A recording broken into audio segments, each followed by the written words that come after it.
Hey, Snail Creek Homestead here. Today we're going to talk about cutting seed potatoes. We're going to get ready to get these in the ground.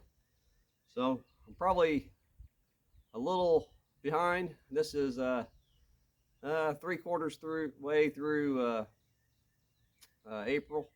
So for me, it's usually about this time, but some people try to get them in earlier. It's after Easter and Good Friday. But so we have different kinds of potatoes I'm planting this year. Probably only going to do about 10 pounds of red Pontiac, which is a good potato for us. We got 50 pounds of Kittebacks. We got about 10 pounds of Yukon Gold. And then I just went to a store that has all kinds of different produce. And I really like the looks of these. These are purple potatoes. And I probably got like 5 pounds of these, but I just thought, let's try these out. So here we go. So as you can see, there's a difference in the look of them. One's all sprouted real big and one's not. So let's talk about sprouting. So these little sprouts are just starting to wake up. There you go. You got a little green on that, and that right there is what you want to start seeing. So in order to get these woke up again, they're in cold storage generally. So I take mine and I'll set them out for about a week or two, and at about 60, 70 degrees. After that, they'll start sprouting just like this one. This is about 2 weeks, just started sprouting. So I'm actually gonna let this sit for probably another week and get a little more sprout. These sprouts have sat too long, as far as I'm concerned. And then that's the red Pontiac. And these Kittebacks, I think are about, to me, is about where they need to be. Yeah, that's a little bit long, but I like that type situation. So cutting these open, there's a let's cut that open there.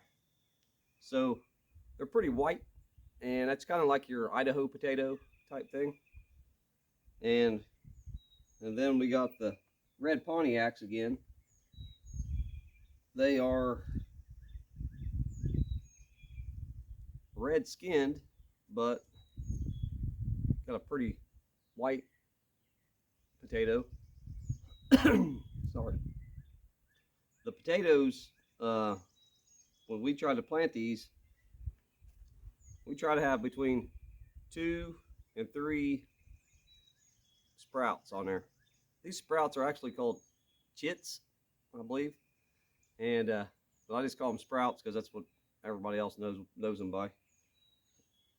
So then we'll have 2 sprouts. I'll take wood ash. I always have my wood ash. I got a good video on that, my uses of wood ash. And so we put it on the bottom of it, or the cut side of it. So in order, what happens there, that's a fungicide, and it don't allow this potato to rot. Now, you could not put wood ash on it, let them sit out probably for 3 or 4 days, and they'll start scabbing over and get a skin. That way it protects it from that moisture. That way it don't rot in the ground. So even though I put it in wood ash, a lot of people can put it straight in the ground, but I'm gonna wait for about 2 days for these after the wood ash. I'm gonna set them up like that. That way the air will dry this out. So I'll put them in this kiddie pool, and I'll probably have a couple areas about this size, and then I'll just plant them, and then I'll probably wait a few weeks, and I'll plant another round of potatoes, because in another area too. I just like to move my potatoes around and have a continuous potato harvest. Let me show you these Yukon Golds. They're like a buttery kind of potato.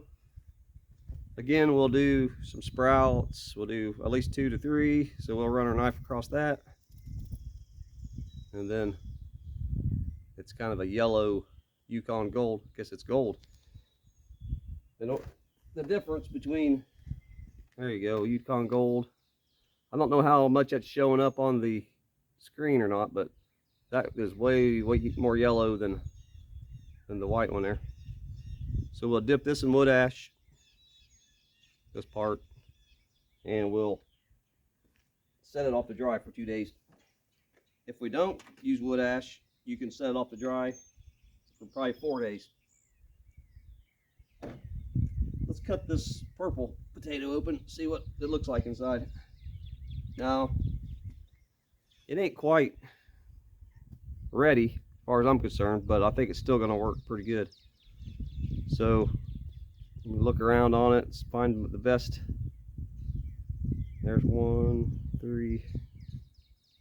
Let's go across that. Oh, cool. Yeah. So that's gonna be a cool, real cool potato. Don't know what it tastes like yet. I haven't not eat them. I'm gonna set these off. Each group I'll set off to the side so I can try to do a small row so I can tell what's going on with each one. So there's a eye. There's an eye. There's an eye. Okay, so I can do that one more time. It's even kind of staining my knife. All right. Yeah, I like the looks of that stuff. Now, you can't find these potatoes for whatever reason at a seed potato nursery type place, but if you go to them grocery stores again, like we talk about, and pick out your food, plant your food. You know, that's a good thing to do. The other day we got some red beans. I was wondering if we could, if they would grow or not. So I put them in a Ziploc bag and a moist paper towel in the sun, in the house in the sun. And in about 3 days they sprouted. So, I mean, you can grow most of your food, you know, just that you eat. You can just try to plant it. So, again, wood ash for fungicide. You can plant it immediately or wait a couple days. That's what I like doing. You can not do wood ash and let it scab over, and then you can plant it in probably 4 days. I don't know. You just have to look at it. You'll know instinctively. You'll know. So, in order to get, I don't know if I said this already, but once these things start sprouting like that, the little sprouts, you probably give this another few days, and then if you want to, you could put it in maybe a dark place and allow, well, actually not in a dark place, in a sunny place, allow these to green up just a touch. So you have time. Compared to these are getting pretty long in the tooth, so these absolutely need planted. So I got a lot of sprouts on these, which is great. So we'll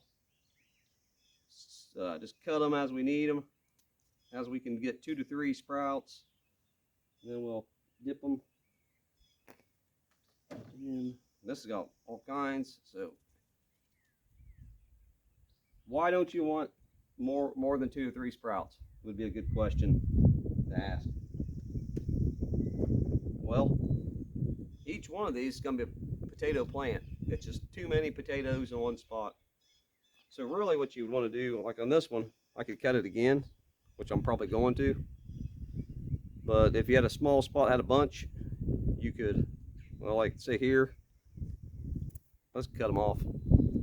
I don't think they'll come back, but so we don't want too many in one spot. It just won't, it ain't got enough, the ground don't have enough moisture, enough, you know, food in it to grow you a nice big plant. So there we go. There'll be some follow-up videos on this. how I plant them, and if they grew or not. That's one thing I'm gonna try to do on this channel is make sure, show you, hey, this worked, hey, this failed. And I don't do everything right, so, but we try to grow most of our food, and it's good for you. So that's all we got here on the homestead. So this is Snail Creek Homestead, out.